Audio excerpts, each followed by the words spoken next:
Сәлеметсіздер ме балалар? Бүгін біздің каналда қазақ тілі 3 сынып 104 сабақ негізгі және туынды сын есім. Сендермен бірге Майра апай бүгінгі сабақтың барлық тапсырмалары мен жаттығуларын түсінікті етіп бірге орындайтын боламыз. Ал сендер подписаться батырмасын басып тіркеліп, лайк басып тіркеліп кетіңдер. Ал олай болса, тапсырмаға көшейік. Өлеңді суреттердің көмегімен оқы. Ұшақтан жылдам бұлттар. Таңертең күн ашық, тұр еді нұр шашып. Аспанда бұлт жоқ, ендеше күдік жоқ. Ойладым дәл бүгін жаумайды жаңбыр. Шықтым мен үйімнен, жейдешең күйіммен. Әурелер жолда құр, алғам жоқ қол шатыр. Кенеттен аспанды бұлт торлай бастады. Ұшақтан жылдам ба? Шаңдатып көшені басталды нөсері, жоқ мотор қанаты, бұлттар қалайша тез жете алады. Ескен Елубай. Керекті сөздерді пайдаланып сұрақтарға жауап жаз. Күн қандай? Ашық. Аспан қандай? Бұлтсыз және бұлтты. Аспанды қандай бұлт торлады? Аспанды қалың бұлт торлады. Келесі тапсырма, сын есімдердің астынсыз туынды сын есімді сөз құрамына ажырат. Ашық, бұлтсыз, бұлтты, қалың бұл сын есімдер. Бұл сын есімдердің ішінде бұлтсыз, бұлтты, туынды сын есімдер. Ал осы туынды сын есімдерді сөз құрамына ажыратайық. Бұлт, түбір, зат есім, сыз, жұрнақ. Бұлт, түбір, зат есім, т, жұрнақ. Жарайсыңдар балалар, келесі тапсырмаға көшейік. Мақалдың қатесін төсеп жаз. Бізге қате мынандай мақал берілген. Сулы жер бұлақсыз болмас, таулы жер құрақсыз болмас. Осы мақалдың қатесін жөндеп, дұрыс мақал құрастырайық. Таулы жер бұлақсыз болмас, сулы жер құрақсыз болмас. Жарайсыңдар балалар. Керемет мақал, иә? Таулы жер бұлақсыз болмас, сулы жер құрақсыз болмас. Жарайсыңдар, келесі тапсырмаға көшейік. Сын есімдерді тап. Олардың негізгі туынды екенін ажырат. Бұл жерде балалар сулы, бұлақсыз, таулы, құрақсыз деген сын есімдерді кездестірдік. Енді бұл сын есімдердің барлығы туынды екенін білеміз. Енді осылардың туысы сын есімдердің түбірі мен жұрнағын ажыратайық.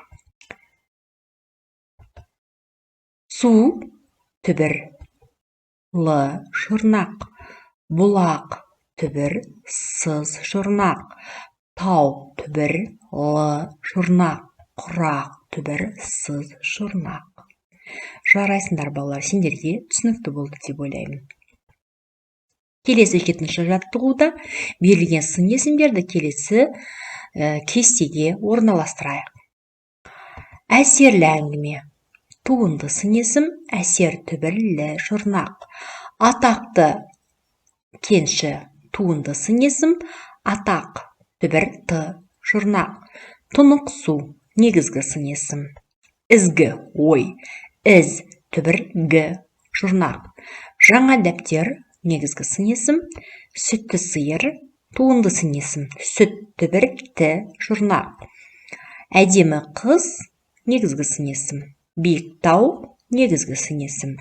Шөпті жер, туынды сын есім. Шөп, түбір, т, жұрнақ. Жүйрік ат, негізгі сын есім.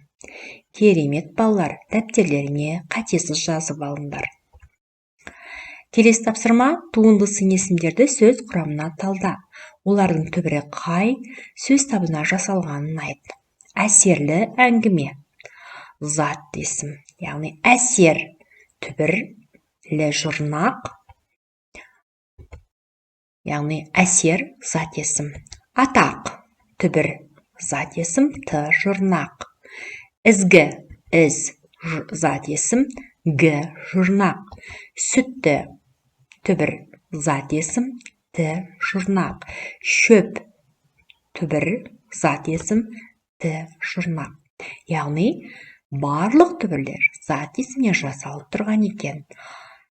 Келесі тапсырма, сын есімнің қай сөзбен байланысып тұрғанын түсіндір. Яғни, біз жаңа ғана жоғарыда тапсырмада байқадық, сын есім зат есіммен байланысып тұр. Жарайсыңдар балалар, келесі шығармашылық үзіліс. Ұйқасын тауып оқы. Тауда жүрген тарғыл аң, ол қайратты қабылан, яғни лан буынын қосып қабылан сөзін таптық. Жарайсыңдар балалар, туынды сын есімді тап. Қайратты, яғни қайрат түбір, т жұрнақ.